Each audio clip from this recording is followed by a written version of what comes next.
TV KPM. Seterusnya kita lihat tahap pencemaran air daripada sisa domestik. Kalau tahap pencemaran air daripada sisa domestik, kita ada indeks pencemaran udara IPU. Apa itu IPU? IPU merupakan parameter pencemaran udara yang diukur untuk menentukan tahap pencemaran udara. Berbeza dengan biochemical oxygen demand BOD, iaitu tahap pencemaran air daripada sisa domestik. Apa definisi biochemical oxygen demand BOD?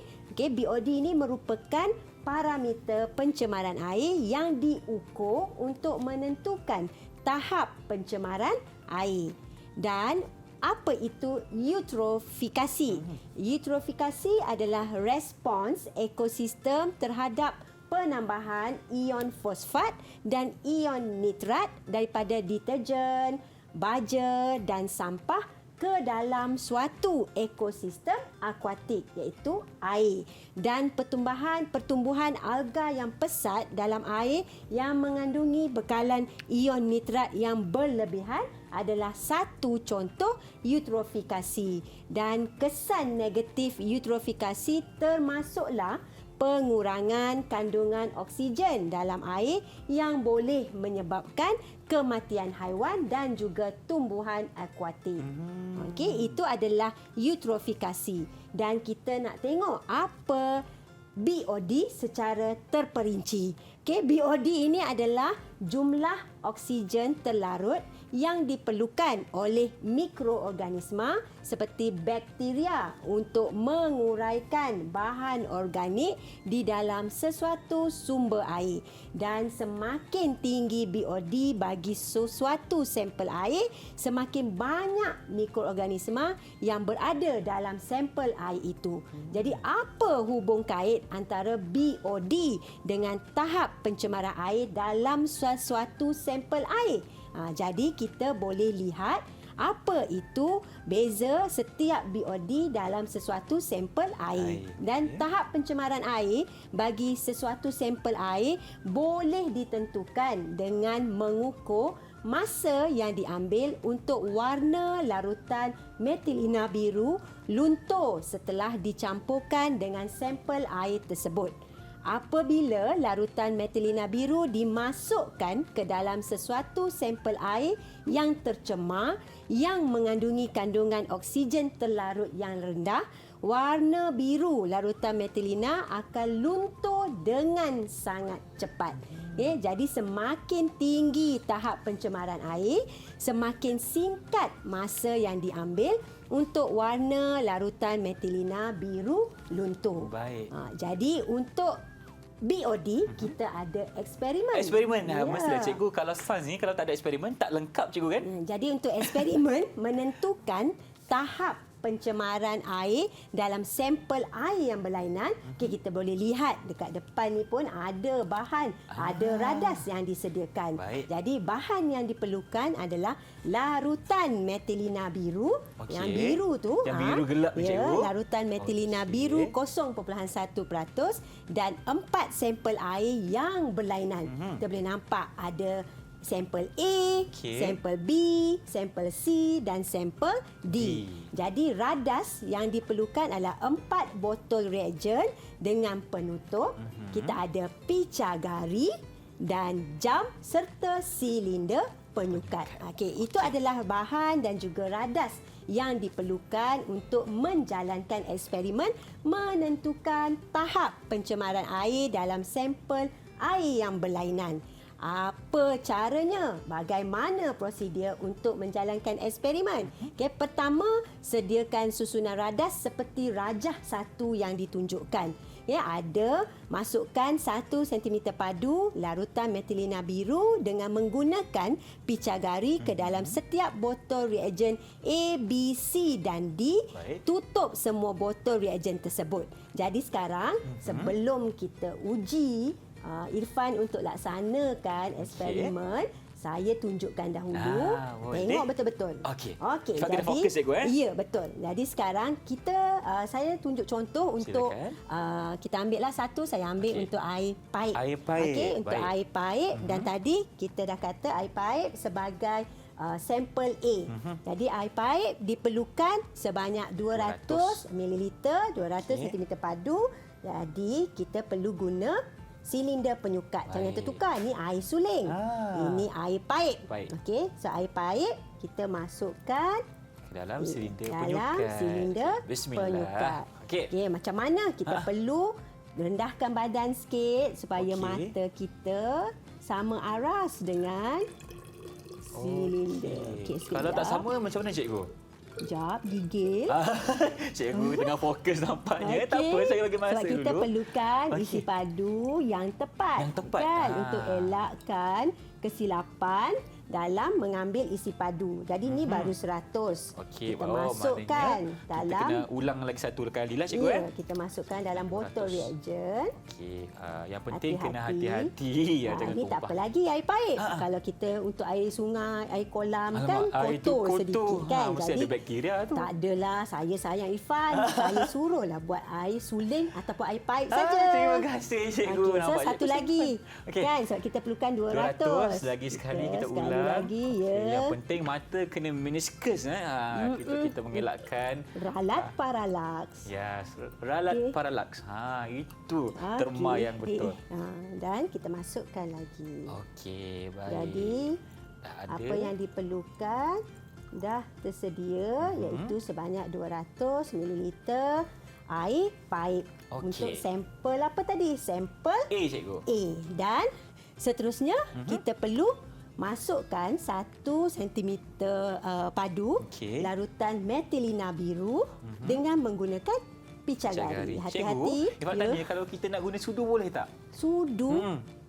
Nak buat kuih ke? Nak buat eksperimen sains? Ifan cuma ingin bertanya cikgu, macam mana tu? Yang sesuai, paling tepat radas yang perlu digunakan adalah picagari. Picagari sebab yang penting eksperimen ni kita cuba untuk ikut prosedur yang tepat. Supaya kita dapat keputusan yang tepat.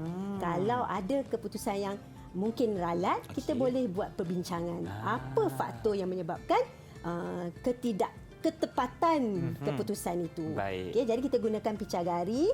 Okey, kita gunakan Hati-hati. picagari. Okey, kita Tarik sebagai satu. Okey, 1 sentimeter padu Padu, cikgu ya. 1 cm padu. Okey. Cikgu, kalau terlebih macam mana? Kita tekan keluarkan balik ke? Kalau boleh sepatutnya kena buang di tempat yang berasingan sebab kita tak nak campur dalam bikar yang sama. Nanti boleh menyebabkan ketepatan. Okey, so kita masukkan. Baik, okey, masukkan ke dalam air. Cantik warnanya. Okey. Okey, jadi apa seterusnya? Kita perlu tutup botol reagen. Okey, yang tutup ni Ifat nak tanya, kenapa kena tutup? Kalau tak tutup akan menyebabkan mungkin ralat juga ke cikgu? Ya, sebab mungkin ada benda-benda yang di persekitaran yang boleh mengubah keputusan yang sepatutnya. Selepas kita tutup, kita akan letak dalam almari gelap. Almari gelap? Gelap kat mana cikgu kan? Boleh ambil Irfan. Kat sini. Okey. Ini dia almari gelap. Besar juga. Nak letak kat depan ni cikgu? Boleh kat sini pun tak apa. Okey, gerak. Kat sini je. Okey, So, baik. nanti selepas kita dah buat, kita perlu letak dalam almari gelap. Okey, dan kita perlu tengoklah keputusannya setiap 30 minit. Okey. Cuba Irfan lakukan sikit untuk sampel. Saya tadi dah buat air paip. Okey. Irfan boleh buat air suling? Air suling. Okey, baik. Izinkan saya cikgu. Maknanya Ifan akan ambil air suling dan Ifan kena masukkan ke dalam silinder penyukat. Okey. Yang ini 100 cm padu dulu cikgu Okey, kita masukkan dulu. Picit. Okey, hati-hati. Okey. Kita masukkan dulu. Saya bukakan untuk Irfan. Okey, baik. Tapi jangan lupa untuk kita tengok rendahkan rendahkan badan. Okey, saya harap tak bergigil lah. Okey, baik. Kita masukkan satu. Okey, baik. Sikit lagi cikgu. Sikit lagi, hati-hati. Okey, Semoga berjaya dalam uji minda. Okey. Cantik. Dan sekarang Ifan tunjuk ke kamera dulu. 100 cm padu. Okey. Okey, sekarang ni kita kena masukkan ke dalam botol reagen betul je, air suling. Okey, ni pun kena hati-hati juga Ya. sebab kalau kita tumpahkan mungkin akan mengganggu keputusan eksperimen kan cikgu? Ya, sebab isi padunya mesti sama dalam setiap sampel air yang berbeza dalam setiap botol reagen. Okey, baik. Jadi seterusnya Ifan kena ulang kembali. Okey, kita apa? Langkah yang sama. Okey, kita masukkan. Sebab kita perlukan 200 betul. Ya, hati-hati. Okey, hati-hati. Masukkan dulu. Dan nak sampai 100 tu baru Ifan akan condongkan badan sikitlah Kalau takut nanti menggigil banyak sangat. Bahaya juga. Okey. Dah sampai 90. Okey. So dah tiba masanya. Okey. Baik, Ifan akan kita perlulah rendahkan badan badan untuk dapatkan isi padu yang tepat. Okey, sikit lagi. Okey. Cemerlang Ifan ni. Okey. Dah. Okey, sekarang Ifan akan pusing. Okey, tengok dulu. Baik. Okey, tepat 100 Okey. Okey. Okey, 100 nampak tak kat situ? Jadi Ifan akan masukkan lagi ke dalam botol reagen kita. Okey. Ni pun kena hati-hati, jangan menggigil Ifan Syahmin. Okey, seterusnya langkah yang kita kena lakukan adalah kita kena ambil Methelina biru cikgu larutan Methelina biru menggunakan pica gari sebanyak 1 cm padu. Okey. Bismillahirrahmanirrahim. Okey, tarik. Okey, jangan lebih Ifan Syahmin. Okey. Okey, sikit lagi. Ni murid cemerlang sains dulu ni ya. Saya suka sains dulu cikgu. Okey, sikit lagi. Okey, hati-hati. Okey, dah. Okey. Baik. Masukkan ke dalam botol reagen. Okey. Masukkan di bahagian tengah-tengah cikgu kan? Ya. Okey. 1, 2, 3. Okey. Okey. Dah selesai. Tapi jangan lupa apa cikgu? Jangan lupa untuk tutup. Itu langkah yang betul. Kalau tak nanti mungkin persekitaran kita menyebabkan berlakunya ralat dalam eksperimen. Okey. Lepas tutup, apa yang perlu kita buat? Kita kena masukkan dalam almari gelap. Okey. Izinkan saya cikgu. Okey. Masukkan kat sini. Okey. Kita tutup dengan rapat almari gelap. Baik. Jadi tahniah Ifan. Terima kasih. Berjaya menjalankan uji minda untuk bahagian eksperimen dan saya bagi 2 bintang. 2 bintang. Terima kasih. Tahniah. 6 campur 2 ada. Dah ada 8 cikgu. Okey. Jadi apa yang kita buat, kita letak dalam almari gelap dan kita perlu perhatikan warna sampel air setiap 30 minit dan kita perlu catat masa yang diambil untuk warna larutan Methelina biru itu luntur. Okey. Jadi seterusnya izinkan saya ya Ifan. Cikgu, Ifan ada soalan boleh tak? Boleh. Okey, Ifan muskil dan tertanya-tanya bagaimana larutan Methelina biru ni, maafkan saya, berfungsi sebagai penanda aras untuk menunjukkan pencemaran dalam air cikgu. Okey, maknanya penunjuk kan? Penunjuk. Jadi bila larutan Methelina biru ni luntur dalam masa yang sangat cepat, maksudnya sampel air itu adalah dalam keadaan yang tercemar. Okey. Jadi kita ada pemerhatian tadi, kita ada botol reagen A, B, C dan D, ada air paip, air sungai, air suling dan air kolam.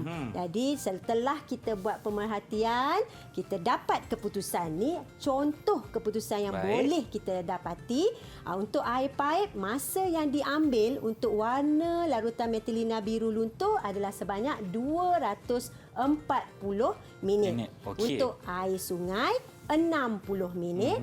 Air suling tidak luntur sepanjang masa eksperimen.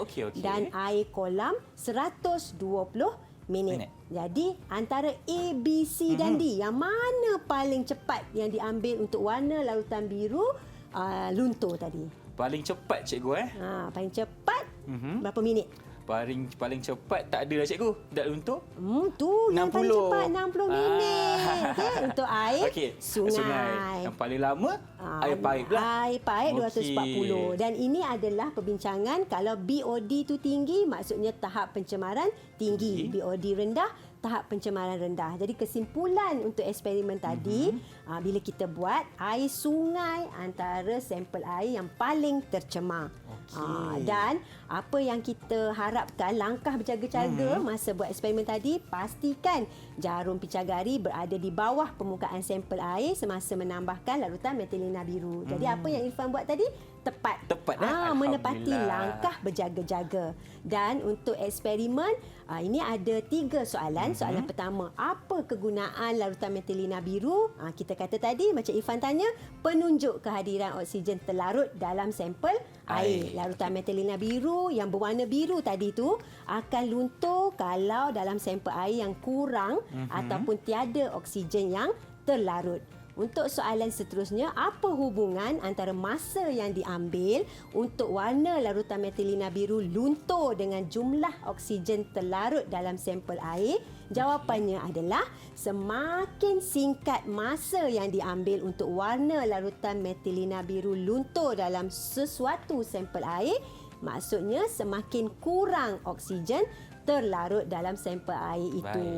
Okey, dan soalan terakhir yang boleh kita ajukan berdasarkan eksperimen ini adalah sampel air yang mana paling tercemar?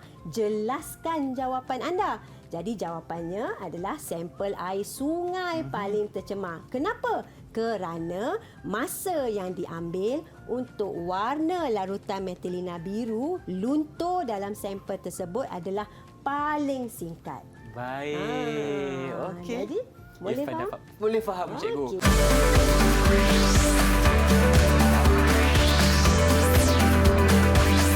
Didik TV KPM